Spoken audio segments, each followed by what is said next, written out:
Hey, what's up everybody? In this quick lesson, I want to show you a tool that was recently promoted from Photoshop Beta that you can now find in Adobe Photoshop 2026.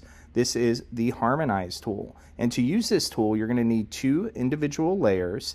And rather than go through adjustment layers and try to color match, we can go ahead and use the Harmonize tool to match the images with one another.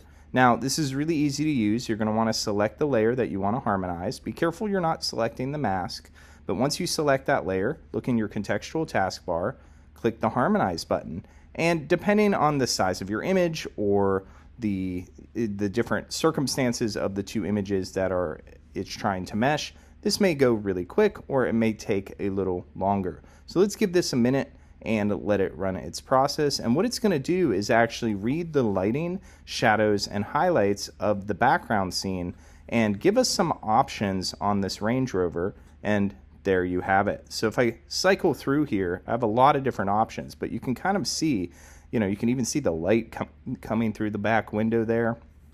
Pretty good stuff.